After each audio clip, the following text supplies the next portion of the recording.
go. Deep dive.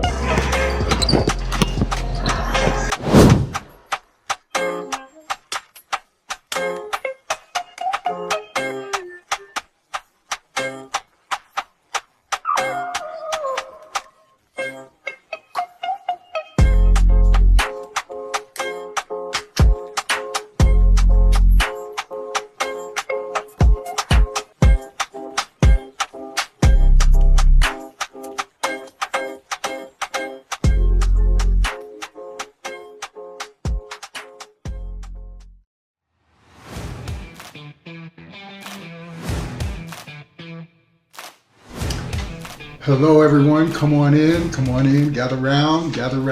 Yes, we have a very special episode tonight. Now, this is the last time that I'm going to be speaking to you all one-on-one on the podcast because I wanted to clear some things first. When you're out here and you're trying to actually make it in this world and you're an entrepreneur or you have a dream and you're working on your craft or your art, you want to be clean. So the first two episodes, last week, we talked about brushes. I'm eager to hear how you all used your brushes and which ones you had to use a little bit more than others. I had to use patience pretty much from last week till this one. But we're going to talk about some things now that help us to identify ourselves and, like we always advertise this week, take your power back. I'm so glad that you guys decided to tune in, but it makes a world of difference if you just hit the subscribe button, which is right below the video, and it'll give us some traction on YouTube. It doesn't cost anything, so you just hit the subscribe button. That means that you will get feeds of all of the episodes, and you'll be able to go back and watch different ones, particularly if you come here or go to the site in the page. I'd like to start off tonight by letting you all know one very, very powerful truth, and that is that you are greater than your circumstances. I have been through a lot of things in my life, and the one thing that I had to accept as time went on is that I'm the only one who gets to interpret my experiences for me. Other people can say things, they can have their opinions, but it really doesn't affect me unless I allow it to. So tonight we're going to talk about that. We're going to talk about how much we allow people to affect us. How much power do we give away? Because my definition of power is if they have influence or control. If someone can influence me with what they say or how they feel, they've got power over me. Or they can influence me when they're not even present and I put my mind on them, thinking about them. We've got a cute little skit for you that we worked up that's going to kind of define some of the things we've been advertising. So talking about power, you might have seen Jake Jacobson and Cephas J. Riley. They were longtime friends. And what happened was 3 years ago, Cephas was out walking his mule past 8 o'clock because it was dark. And he walked past the sheriff's house. And he was amazed because he had never seen such a beautiful home on all these acres of land.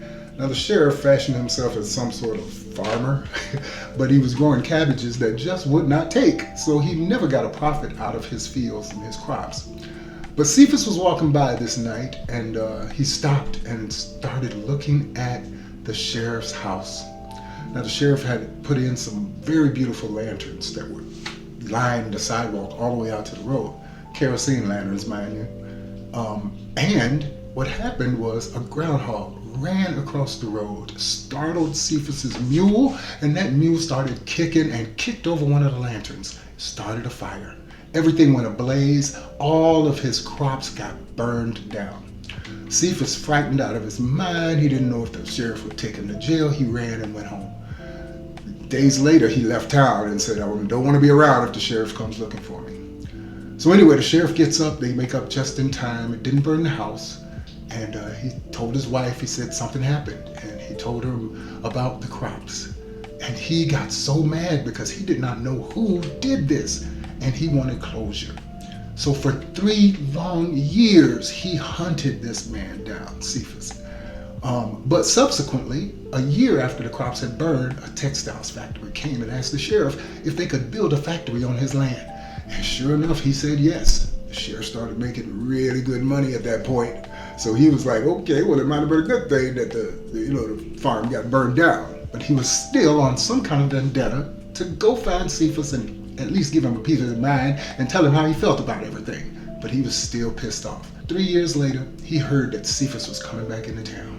So he put a word out. He put scorched earth tactics. He was like everything, the mailbox, the bathrooms, the parks, the feed store, everywhere. He was looking for Cephas. He couldn't find him. For 30 days, he worked diligently trying to find this man. He couldn't sleep at night. He was barking at everybody. He was so upset and pissed off all the time because he was literally reliving that experience of that loss that he had.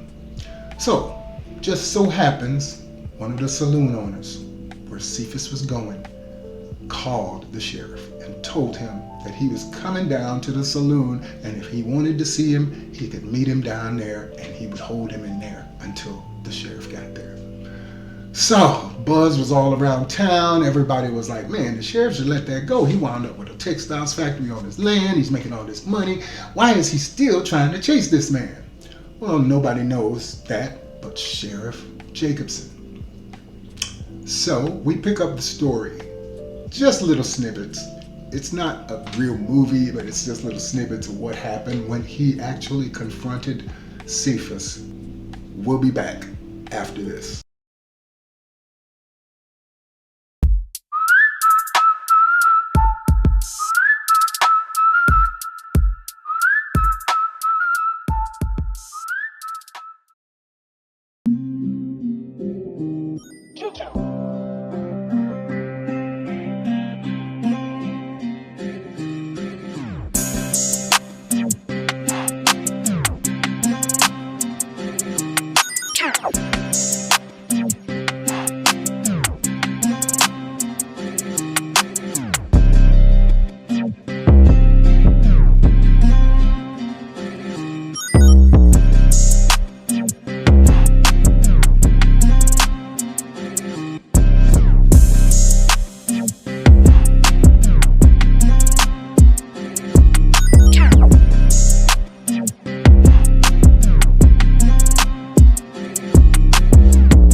All right, we are back. Was that funny or what?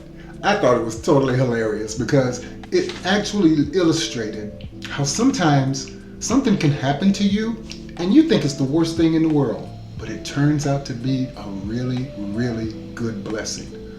Almost a miracle. Because he was trying to grow these cabbages and they just were not taken. The place was stinking all the time. He wasn't ever getting any profit out of the crops. He basically gave up after a year. His wife was looking at him like, what is wrong with you trying to grow cabbages? Nobody has a demand for that. But anyway, he finally confronted Cephas, as you saw, and they talked it out.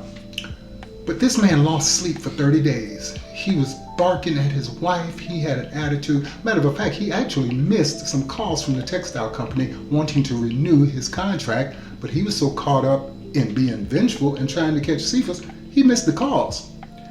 It just illustrates how in our lives, sometimes something will happen and it'll be painful. It'll hurt you to your core. And it's hard to let go of it. And I don't know why we as human beings, our human nature seems to be to gravitate toward the bad stuff, the negative stuff. And we just can't shake it.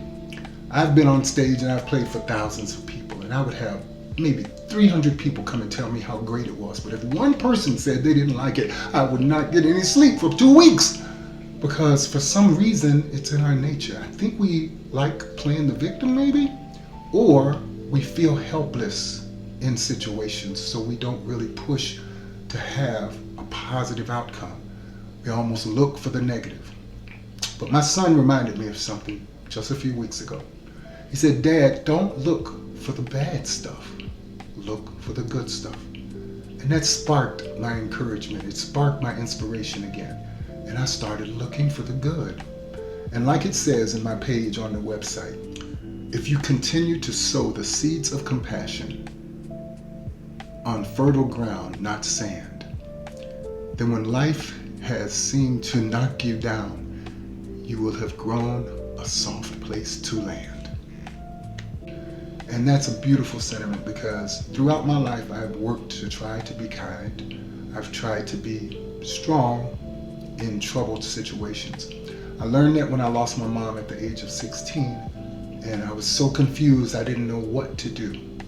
But that particular event set into motion things that brought my son into this world, that brought my daughters into this world.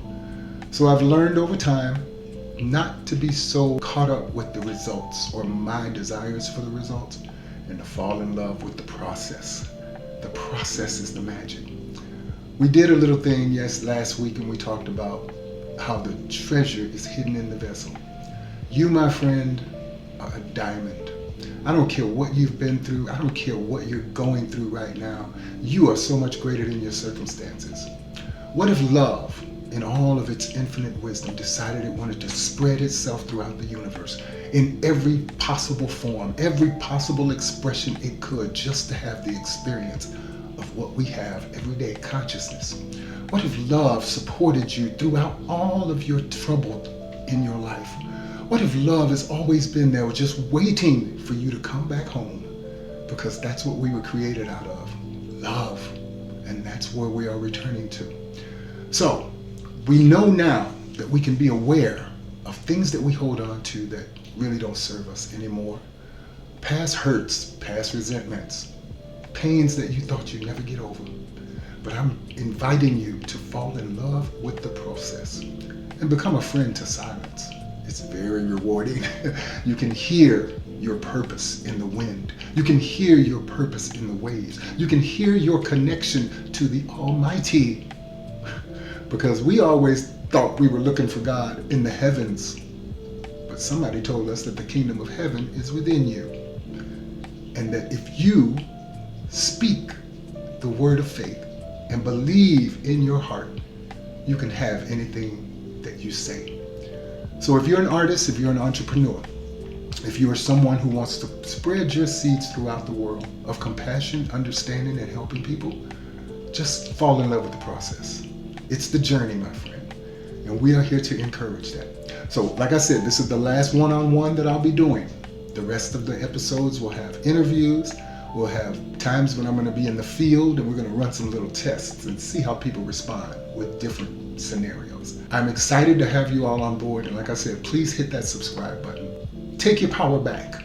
You are the only person who can control how much energy you put toward any experience in your life. You make that decision. You decide what success is for you. You don't let, material things gain that favor. So I encourage you to look within, find that treasure, find all of those different paintbrushes that you have. And when you take the action, you're painting. And whichever one you decide to use is what you're going to throw on that day and hopefully come out with something beautiful. I'm excited to hear what you did with the paintbrushes, and I'm definitely excited to know if anyone was inspired by knowing that you are greater than your circumstances and you can rise above any situation. Hang in there, believe in yourself, and we're going to get going in earnest next week. I will be interviewing my sister, Linda Cowles, pastor, doctor. She has so many initials behind her name, but it's hard to keep up. But she has worked very hard to earn those. She's a paralegal, she's an ordained minister, she's a pastor, she's a community activist, oh my gosh, so many things. But she's decided to throw herself in the ring and do what our mother taught us, and that is help somebody that's less fortunate than you are. So once again, I tell you, you are greater than anything you'll ever face. You are a part of that love that has decided to spread itself over the fabric of time and involve you as a part of consciousness. But you're more powerful than you think, and you're more powerful than you know. And we're going to get to that power. So next week, we'll be talking to Miss Dr. Linda Cowles about her organizations, because she has several, and her children, because our families define us. I know for myself, I've been up, I've been down. in this world where it seems like up is down and down is forever, I found hope because I realized that the only person I had to take with me was, like my son said, myself. And I've been with myself for this journey. I just had to learn to love me. I had to learn to value those things that sometimes didn't really look very tasteful in my eyesight and turn them into assets. Les Brown once said that you can turn your greatest tragedy into your greatest triumph. You just have to believe. So, thank you so much for tuning in. We are going to be back next week with special guest Dr. Pastor Linda Cowles. And we look forward to you guys subscribing, please. We're going to be doing some posts. I'll be traveling soon. And I want you guys to keep up with us, okay? All right. Have a great one.